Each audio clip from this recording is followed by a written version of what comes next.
Another eventful weekend in the OVC Big South produces a new top 10 team in the country alongside a national player of the week. Setting up another exciting Saturday of college football, topped off with the Barbecue Bowl in Boiling Springs. It's another thrilling game day in the Ohio Valley, and it starts right now. 1, 2, 3, come on!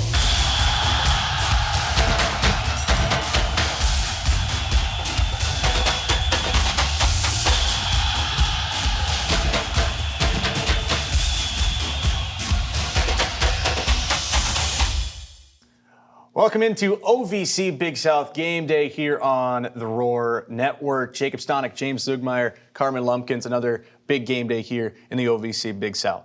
Yeah, last week we saw some narratives reinforced about the top teams in the conference, seeing some guys struggle at the bottom that are starting to figure it out. And this week we had a lot of fun matchups, and we'll get to that later in the Who You Got segment. Yeah, and then also this week it'll be interesting to see who steps up and what they're going to do.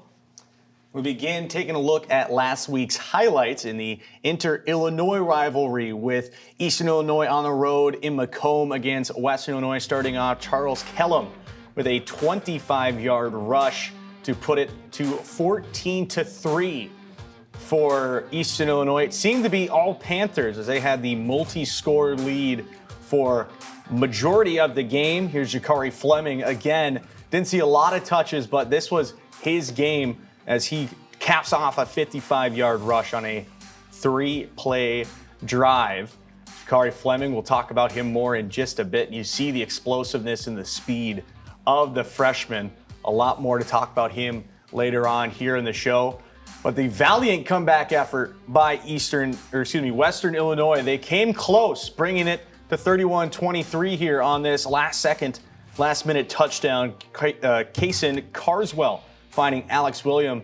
The onside kick attempt, though, would be stopped and recovered by Darius Smith. Eastern Illinois, they recover, and they pick up the win over cross-state rival Western on the road, and a big win indeed for Eastern Illinois, really getting back on track here, and especially for Jaccare Fleming, who really got the wheels rolling here in that one. And yeah, we'll talk about him a lot more later in the show. I mean, hell, we have 2 segments themed around him because he was so good in this one. But I want to talk about Western Illinois. In this game, they ran 31 more plays from scrimmage, basically tied in total offense, got in the red zone 3 more times than their opponent, and only allowed 4 completed passes. I mean, if you tell me that about a team, I'm going to assume they won the football game. But in this one, 14 penalties for 96 yards. They've been doing this all season long, where they've just gotten in their own way, taken bad penalties at the end of the game. And I know at the end of this clip, you'll see one. Personal fouls. You can't sack someone and stand over them when you're down in the game in the 4th quarter. And then also just inefficiency in the red zone, the play calling. I would have liked to see them be a bit more aggressive, a bit more creative. They got in the red zone 5 times, only came away with 2 TDs, and one of those, they turned it over on 4th down. Yeah, back to the passing game you mentioned for Eastern, they did only have 4 completed passes, and Connor Wolf also threw the interception, and that really, it didn't work for them, but it didn't have to because they had their running game and they were able to work well on the ground. And so if the passing game doesn't work, shouldn't force it, just go with what works, which was the running game. Eastern Illinois, they jump up now to 2-2 on the season. Western falling to 1-4.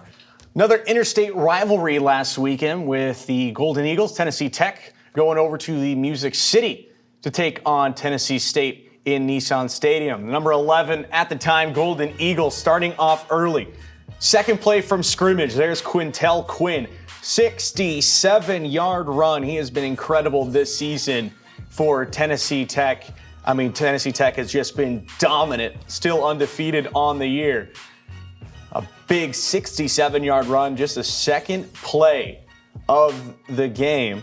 Later on, another big run game, this time Quadarius Jennings, 45 yards to the house, creating space and finding it all alone.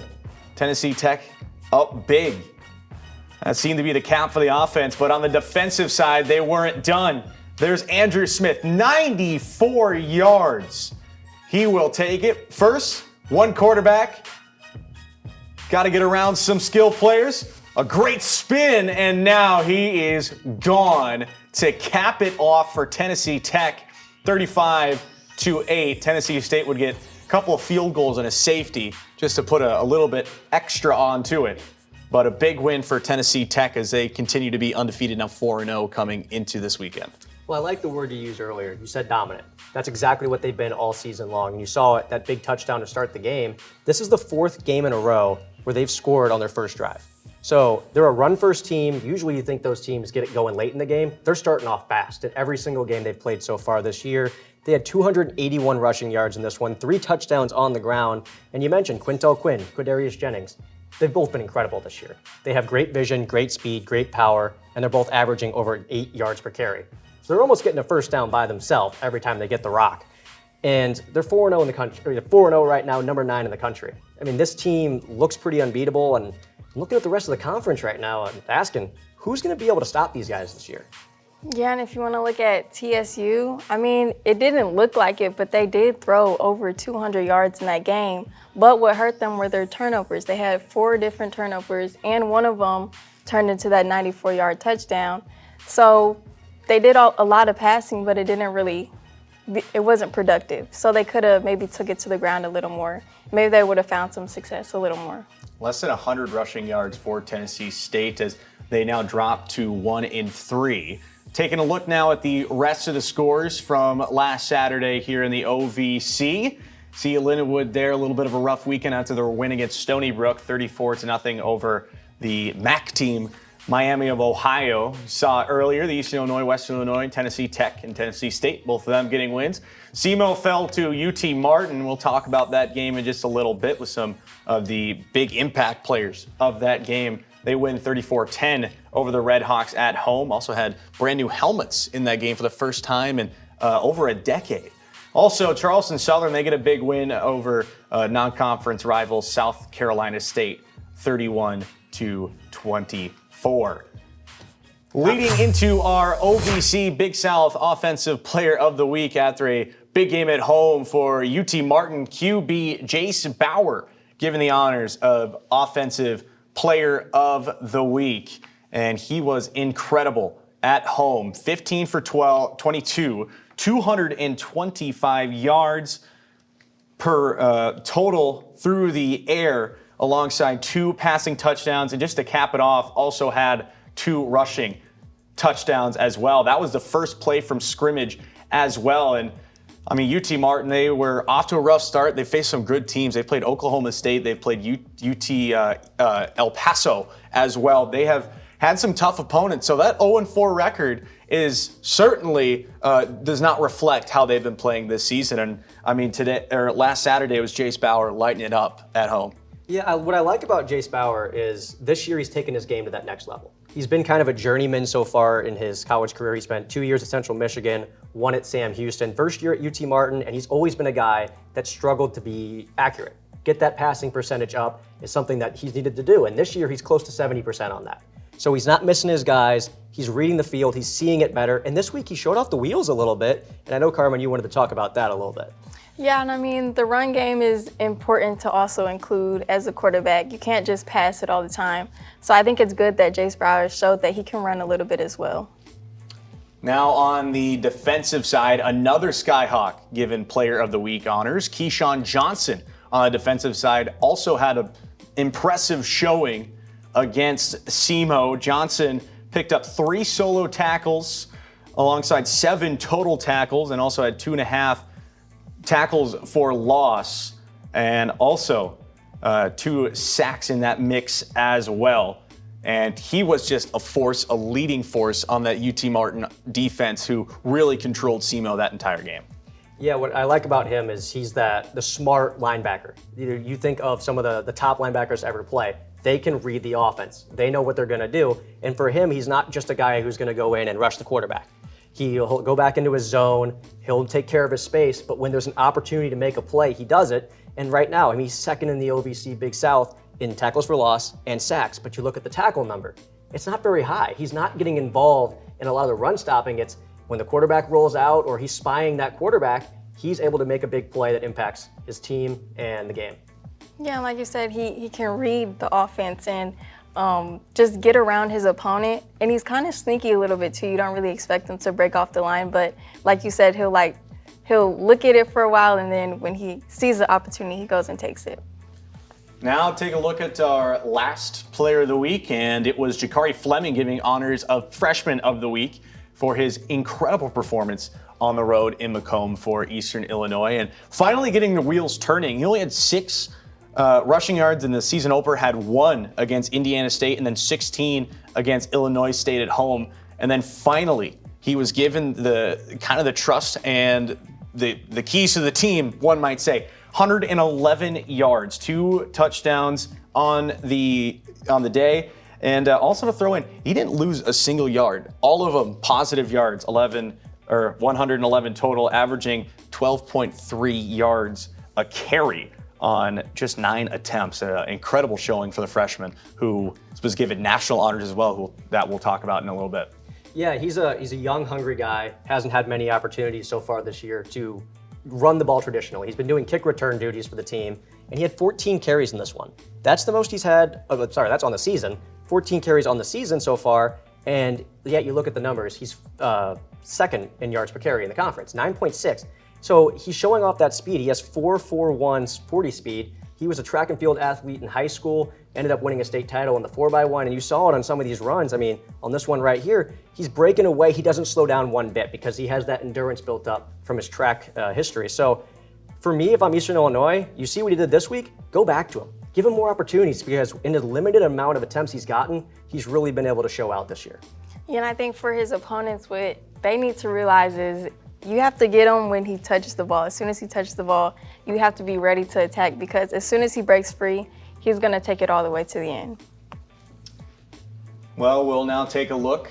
On top of being named the OVC Big South Freshman of the Week, also named the Stats Perform Freshman of the Week, FCS National Freshman of the Week. And, you know, again, you talk about his impact, not just on that game, but slowly progressing with his team. And, I mean, this really solidifies him kind of as that RB1 right now, as already you get 1 game after limited carries, and immediately on just 9 carries, you get 111 yards, 2 rushing touchdowns, the longest one being 55 yards, and like you said, just breakaway speed.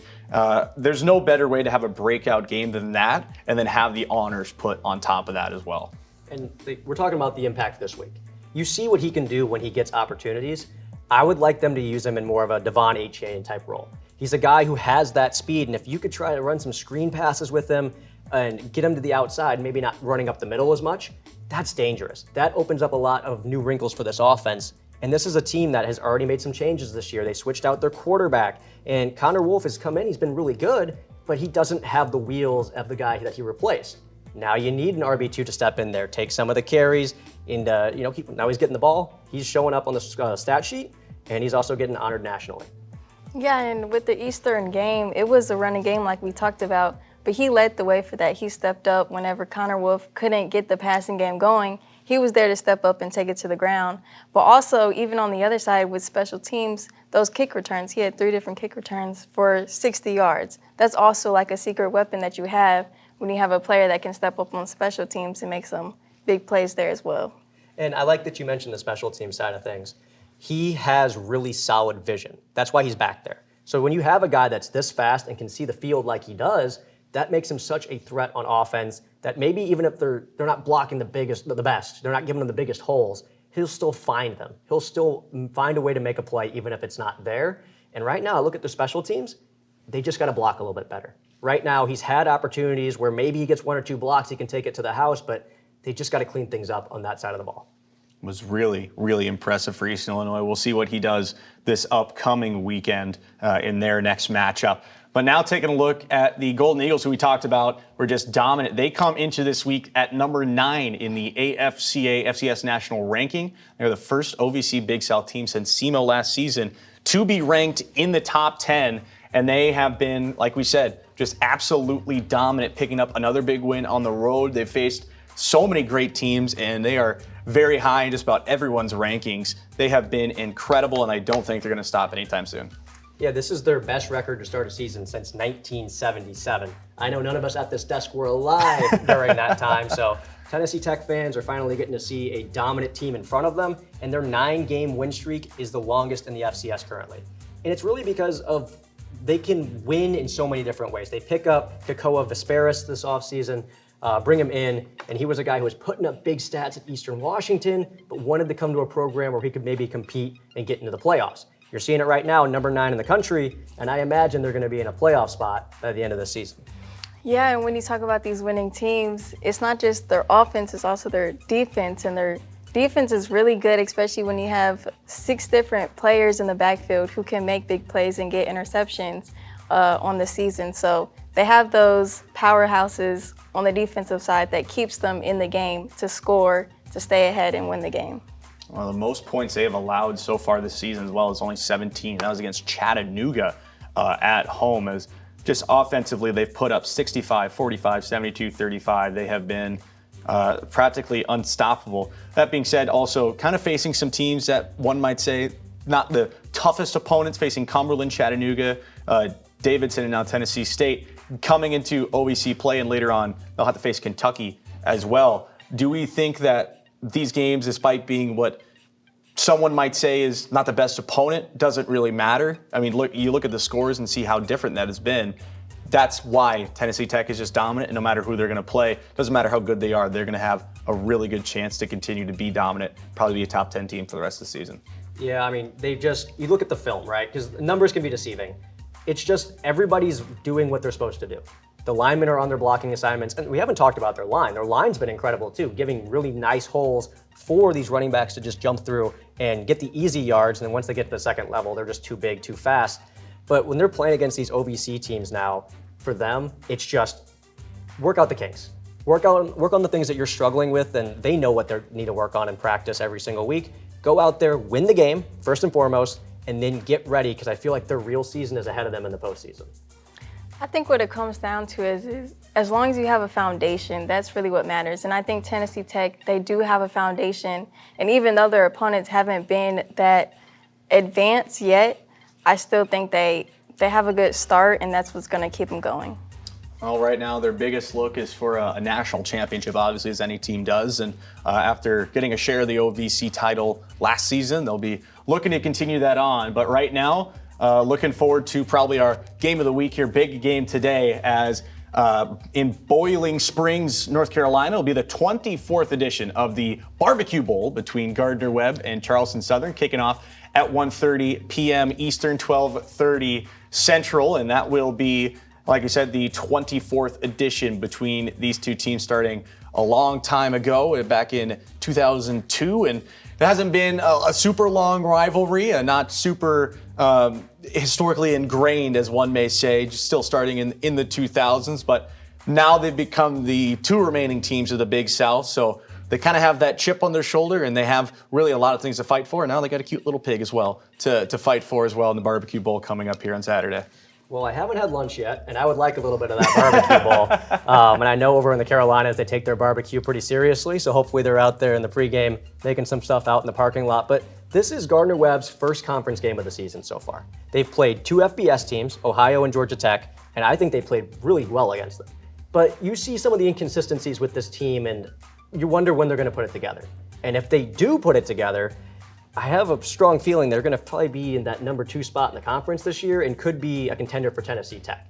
Because I've liked what I've seen on both sides of the ball. They're running the ball well, and that's opening up their passing game for Chris Lofton and Anthony Lau. In addition to that, they're coming off of a bye week as well. And I feel like that could either hurt a team or be good for the team, especially when you think they haven't played any conference games, like you said. So are they coming to play, or are they coming not really ready and not really shaped yet to play in the conference? It will be a big one indeed for Gardner-Webb. They're coming off that loss against Ohio, and they have had some really good games, like you said, against Ohio, only losing 52-35, taking down the Citadel by 10, 59-12 against Georgia Tech, who have been incredible this season. I mean, it's Georgia Tech. They've been great. Taking on some big opponents. So Gardner-Webb's certainly making that step up. Charleston Southern seem to have a little bit of a slow start here in conference, looking at really put some pieces together here. And they seem to have the pieces, had a leg up on Lindenwood, eventually falling in that comeback effort by the Lions, and a couple of bounce back games as well for them. They're right now sitting with just the 1 win on the season. What do you think the biggest thing for them to try and turn around here in the big rivalry game? Well, so coming into this one, they've lost 13 straight conference games. something has to change. Something has to give. Eventually, they have to win one. And for me, it's just they can't let up. This season, look at the amount of points they've scored. Only 20 of them are coming in the second half. So they're starting okay. I mean, they're not quite where they want to be yet, but they're stronger in the first half. Second half, the other team makes an adjustment, and they're not able to punch back. And in that Lindenwood game, they're up 21 points. 35 unanswered right on top of them, and they don't score until late. So for me, it's get out there, play strong early, and then get Hakeem Waters involved. Look, he's another guy who hasn't gotten many opportunities because he's a true freshman, but in his 17 rushing attempts this year, he's had 10.7 yards per carry. You have playmakers on this team, utilize them and find creative ways to get them the ball, and they might have a chance in this one. Yeah, you look at the numbers for Charleston, and they're low, and it's kind of confusing because, like you said, they have the pieces, they're just not putting it together. So the run game, it's not working, the passing game, it's not working, but it's not because it can't. They're just not able to make it go yet. Well, taking a look now at our last game of the day, it'll be Lindenwood versus UT Martin. They'll be kicking off at 1 p.m. Central Time, and big one for Lindenwood trying to turn around. They have the one conference win right now, the comeback win over Charleston Southern, and UT Martin, they're, in a way, on a heater after a slow start against some really good teams. Again, a record that doesn't really show who they are, and now they're trying to bounce back on a road, trying to get a big win over Lindenwood, who is certainly they're going to be on fire after 4 relatively successful weeks with maybe not the best results they wanted, but eventually turning that into a week where they got a lot of results they did not want to see at all, and now they're going to be coming back guns a-blazing against a UT Martin team who's just turned it around for themselves. Yeah, for UT Martin this one, my keys for the game for them are, for one, start fast, which, is a cliche. You always want to start fast, you want to come out there, but I want them to run the ball at least twice per series, every time they go out there. Lindenwood has gotten worn down this year against big backs. You've seen it late in the games. Those rushing yards start to climb higher and higher as we get late in the games. And also, you need to blitz. Nate Glantz, if you let him roll out, if you give him opportunities to throw on the run, he's going to burn you. He's going to find Rico Bond down there somewhere like he's done all season long. So players like Keyshawn Johnson and Shamari Weir, they need to get aggressive and go after the quarterback in this one. Yeah, back to what you were saying. With UT Martin, I think if they could get Jase running, it's going to be a running game in that way because we know Nate Glantz, he runs, and then if Jase Burris is running as well, they're kind of going to be matched in that sense. But I also think what's important is that Lindenwood's O-line, if you give Nate Glantz enough time, maybe he can find something down the field. He has Rico Bond down there. So if they could get that going, they might have some success, but that UT Martin defense is intense, so that O-line just has to be ready for that. And I like that you mentioned, Nate Glantz, he's one of the best dual threat quarterbacks in the conference. It's just sometimes the O-line in front of him isn't giving him an opportunity. You saw it last week. He's getting pressured, he's running the wrong direction. And while he's made some highlight plays doing that this year, he also has thrown some interceptions, where on some throws that he probably wants back. So for Lindenwood, I think you gotta get rid of the idea you're gonna have a clean pocket. Design runs for Nate Glantz and roll him out left or right, because the pocket's probably not going to hold up. UT Martin's pass rush is just too good, so just give him a chance to get rid of the football, because when he's had time this year, he's been outstanding.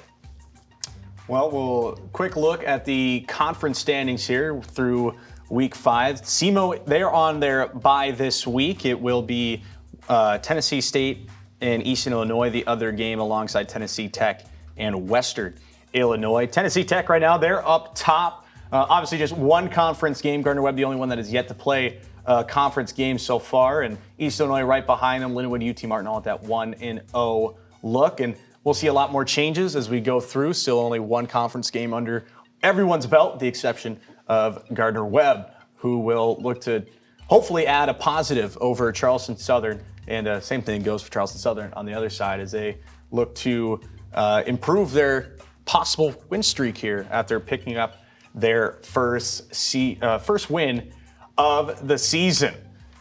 And honestly, I look at this. You see the 1-4 record for SEMO. Last year, they were so good on both sides of the ball, but they lost two key pieces this offseason in both Bryce Norman, who in my opinion was a top 10 linebacker in all of FCS last year, and then Ty Leonard, who was their lockdown corner. And you're seeing that defense is just getting burnt game after game after game. This team has enough talent to not be 1-4, but they just haven't figured things out. Players haven't stepped up, and they're sitting there second to last in the conference with 3 straight losses.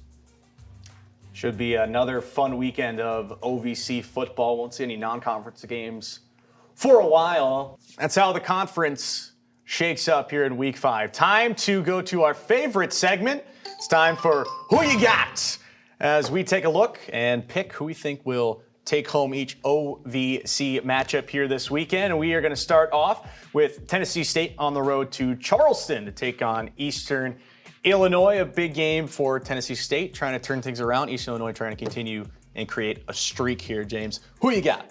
Well, in this one, I mean, the Panthers are coming in as the clear favorite, and it's really because of momentum. They've looked good on offense so far this year, ever since they've changed at quarterback. You got a lot of cogs turning in the right direction now. And on the other side, TSU, they've just struggled offensively. The run game isn't there, so the passing game is being stressed a lot. And you got 2 quarterbacks who are struggling to find their way here this season. I got to take Eastern Illinois in this one. Yeah, possibly TSU can be better offensively, maybe get a passing game going, be more productive there, and stop Eastern Illinois' run game. But I don't know if it's going to happen after the performance we saw last week. So I'm going with Eastern on this one. I've got going to be a clean sweep here. I mean, after what Jaccare Fleming did, I mean, how can you pick against Eastern Illinois? I mean, they've just been improving more and more. They look offensively so sound, and defensively, I think it'll be just the same moving into their upcoming matchup here. Next up, we got Western Illinois. They're going to Cookeville to take on Tennessee Tech. Right now, number 1 in the conference, number 9 in the country. It's going to be a tough one for Western Illinois. We'll start off with you, James. Well, it's a battle of the knockoff Lakers here. Both schools going with their yellow and purple, which I actually think they both make look pretty good. We talked about it on break earlier. I was like, hey, you know, how do they pull off these color schemes? They make it look pretty good. I'll give it to them. But this season, Tennessee Tech's made it look even better because of what they've done. They're 4-0 to start the season. And in this one, even if Western Illinois commits no penalties, doesn't turn over the ball, and just plays their best game of the season, I still think Tennessee Tech gets it done. And Tennessee Tech is just well-rounded, defensively, offensively, just all sides of the ball. So I would also take Tennessee Tech on this one. Yeah, I mean, Tennessee Tech has just been incredible. And again, I think the domination continues. It's another team that I don't really think, I mean, Western Illinois, they have the pieces, but really just can't really find it together just yet, as you saw it against Eastern Illinois. Good. I think they'll have that good pushback, but I think Tennessee Tech is just too sound all around each side of the ball to really make any difference for the other team. I think they improved to 5-0 here.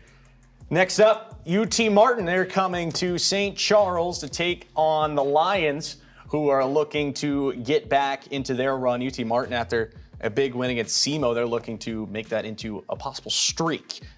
They've finally figured out their pieces here after going 0-4 to start.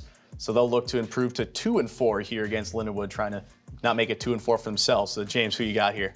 Well, you see the sign behind us here, Lindenwood University. Look, that's where we go. We're fans of the Lions. And it hurts me to say it, but I don't think they're going to get the job done in this one. Their new look offensive line this year, it struggled a bit. Pass protection hasn't quite been there, and their offense has been inconsistent week to week. You look back at week 1 against St. Thomas, that's a game that all those guys on that team, you'll talk to them, they'll say, we thought we were going to win that football game. They didn't. And then you play against FBS schools that really just screw up your mojo. Teams that are just better than you, they're bigger than you, they're faster than you. You get some positive things going in your direction, and then the next week, you're on the road against Miami and you get blown out. I like that UT Martin has momentum in this one. I like that their D-line has been so solid this year, and it should give Lindenwood fits, so give me UT Martin here. You know, I like Lindenwood's defense, but they had a rough game last week, the shutout. And I think because of that shutout, they're going to come back, and they're going to look like a different team than last week. So I'll take Lindenwood on this one.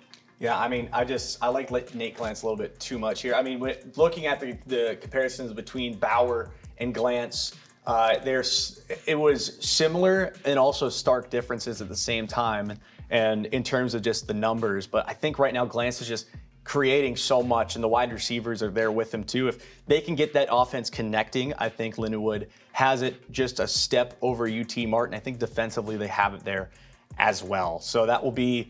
It really will be a test. I think this might be one of the closer games here this Saturday. So really a possible toss-up, in my personal opinion, but I think Lindenwood comes out in another close one here. Time to look at our game of the week here in the OVC Big South. And that is the Barbecue Bowl. Charleston Southern on the road, Boiling Springs, North Carolina against Gardner-Webb and the Running Bulldogs. 2-2 are Gardner-Webb. Charleston Southern, they're trying to really turn around their season right now. They just pick up that first win against the Citadel last weekend. Gardner-Webb, though, they're getting they're receiving votes for the top 25 as well. So a tough team, Gardner-Webb, looking to make it over 500. Charleston Southern looking to turn it around. James, who you got? I think the national attention is definitely warranted for this team at this point this season. They're averaging over 30 points per game. And yeah, their defense has given up a lot of points in some of these games where they really weren't supposed to win. I mean, looking at it, you're not beating Georgia Tech, and you're probably not beating Ohio, and they almost did. I mean, they played really well. But I look at this one, and CSO's defense, like Charleston Southern this year, they've had to sell out to achieve what they want to on defense. And you know, there's those teams that blitz a lot, that brings a lot of people, and you say, look at the pressure rate. Yeah, well, you're leaving your secondary out to dry. So for them, it's, okay, we're gonna blitz or we're gonna just go into a big shell. They can't do both. They can't defend the run or the pass, so they have to choose, and I feel like Gardner-Webb is smart enough to pick that apart. They have the momentum on their side. Give me Gardner-Webb in this one. Yeah, I like that answer. Gardner-Webb, I feel like it's their first conference game. From my angle, I feel like that's really gonna be what pushes them to play extra hard in this game, because every team wants to win that first conference games, and I think that's gonna play a part in this, so I would take Gardner-Webb too. You go into this game, rivalry game, playing for that Barbecue Bowl trophy and cute little pig that they got. And again, a newer rivalry, but already in its 24th edition. It's going to be tough. That's how rivalry games go. Simple as that. Charleston Southern, they are pushing back. They finally get that first win of the season.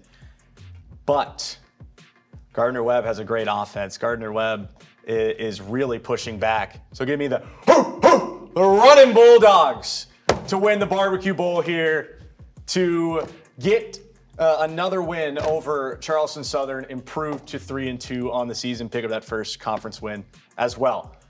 So that will do it. Another great day coming up here in the OVC Big South. James Zugmeyer, Carmen Lumpkins, I'm Jacob Sonic. Enjoy your football Saturday.